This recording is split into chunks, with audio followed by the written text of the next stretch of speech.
Hi folks, welcome back once again. My name is Nick on the ZX Spectrum. I'm looking at a game that was never released. Yes, supposed to be released in 2010, so it's a little bit of a homebrew really, but it was a cracking day out starring Egghead, supposed to be published by Chronosoft, and Jonathan Cauldwell was a hand behind this, who did all the other previous Egghead games. It's supposed to be based in the National Museum of Computing, but I think there was a problem with the trustees and it never got released. But the idea of this story, if we choose our keys, is spectrums that are being attempted to be wiped out by Commodore 64 owners, I think, and we've got to collect objects or crack a code in order to save the day. Looks quite basic, so I don't know how near this was to completion. The nearest Egghead game to this is Egghead 5 in 2007, which is called Egghead Round the Med. This is 2010, 3 years later, and it's not quite as advanced as that one, so that leads me to think that maybe something didn't happen. But anyway, you can change direction in mid-air. It doesn't do the somersault in this game. So normally we do souvenir mugs, £1 each. There we go. So normally we do homebrews on a Wednesday. Technically speaking, this isn't a homebrew. It sort of is because it was never released. So there's some story about why it wasn't released, but it's supposed to come out in 2010, but didn't, I think. Anyway, let's see how far we can get on this one. It's a standard platformer.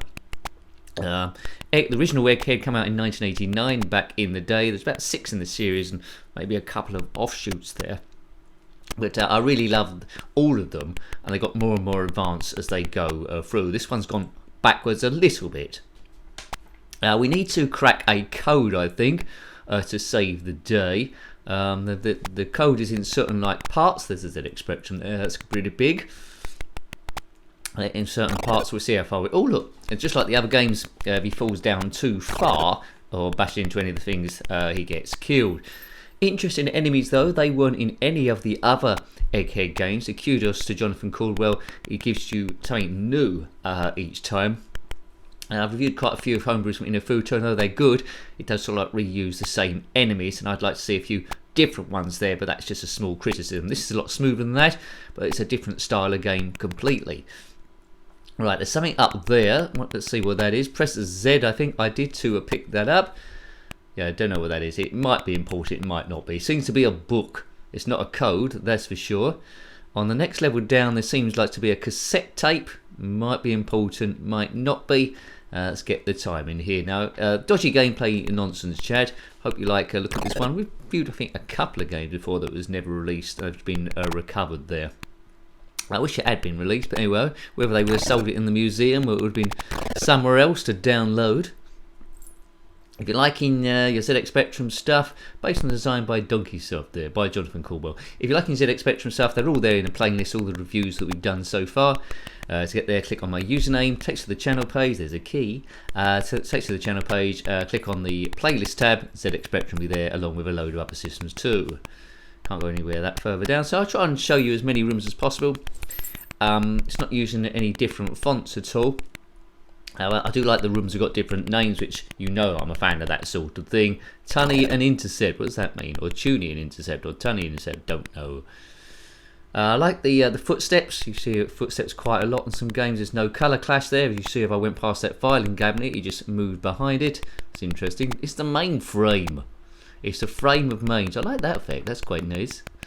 Off we go again. There's the best baddie so far. Guy walking backward and forward. Is it a guy? It looks like it is.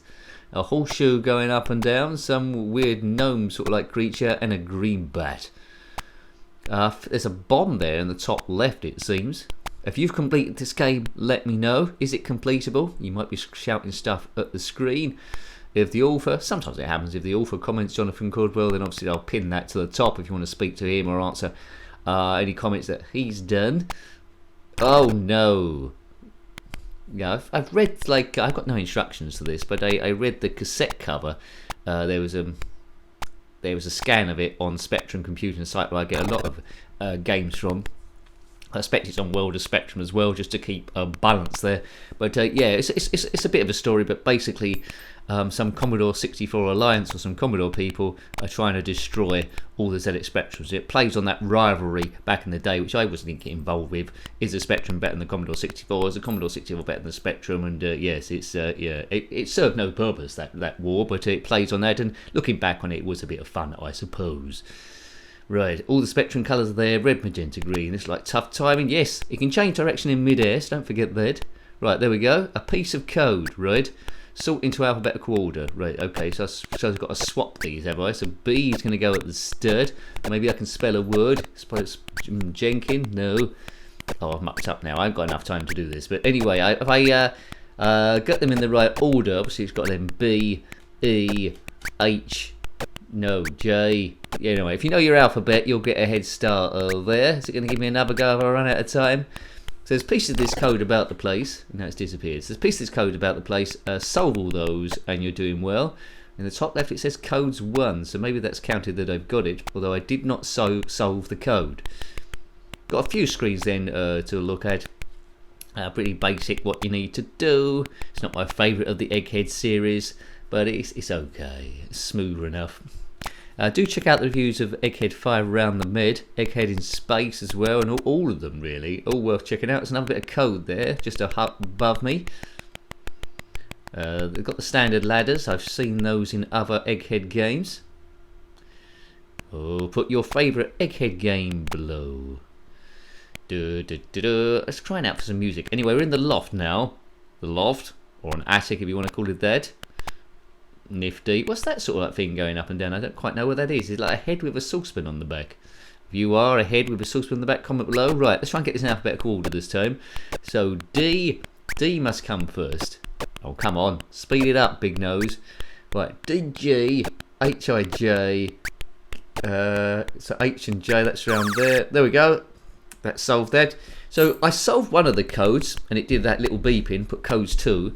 I didn't solve the first one, but it seems to have given it to me anyway. So we're just going to go around now, trying to find bits of the code. I think there might be 4. I might be wrong, but anyway, there might be 4. Interesting. I don't know why the museum didn't get this launched. You know, it would have been a bonus, wouldn't it? Wouldn't have caused any trouble. Would have been a nice bit of advertising for them.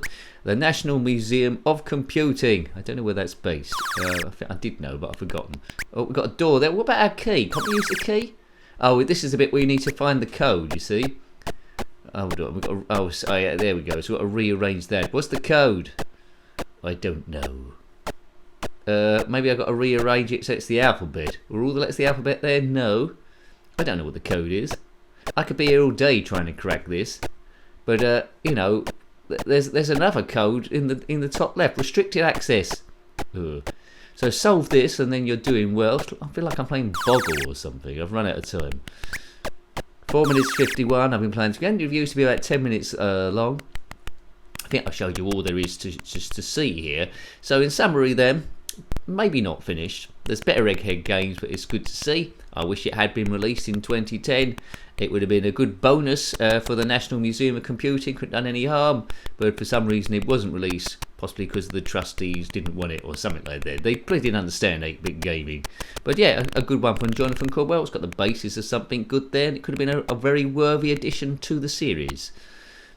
Oh, look, how come I can't get across there? Don't know. Is that me dead? That's me dead again.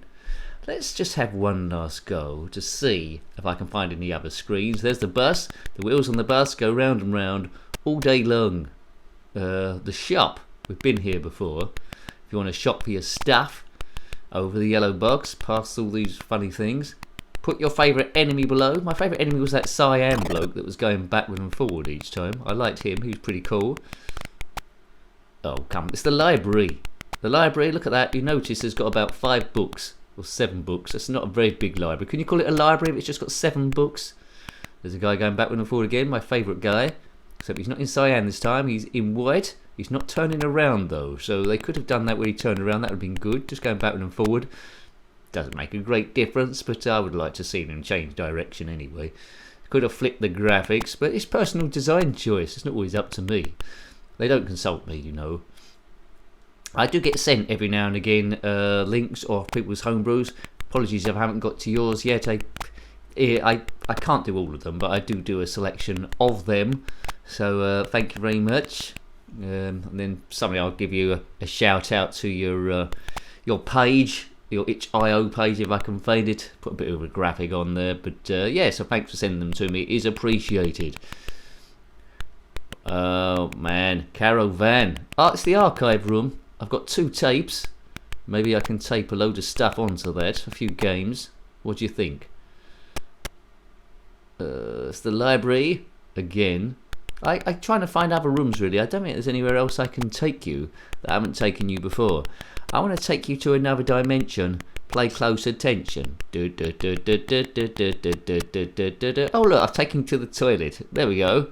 I was trying to take you to another dimension, but instead I've taken you to a toilet. There's a toilet roll that's still there. It says toilets. I can only see 1 toilet there, and it's huge. Man, I don't like a toilet where you need mountaineering equipment to actually get on there. That's the stupidest toilet I've ever seen. Let's get out of here. Special room for 1 toilet. Who'd have thought? It must be an executive toilet, maybe. It's a horseshoe. Don't know the relevance of a horseshoe. Out the library go. So you're in the library. You say, have you got a toilet? Yes. It's a huge toilet in a separate room, which is the same size as the library. Really? Yes. Why didn't you have a small toilet and they made the library twice as big? Well, we've only got about 8 or 9 books. Oh, fair enough. What are they about? Well, don't know. One's a map of the library. The other one's about toilets. It's crazy talk here going on. Dodgy gameplay, nonsense chat.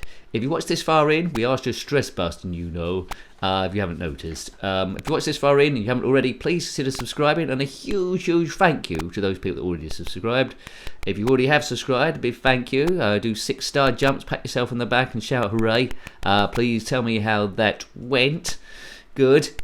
If you hit your head on the ceiling and are unconscious doing that, then comment in the comment section below. I take no blame, partly. Disclaimer, don't do that. Seek medical attention before you attempt 6-star jumps. There we go. I think I've covered myself, have I? Maybe? Oh, man. What's your favourite room so far? Don't mention the toilet room.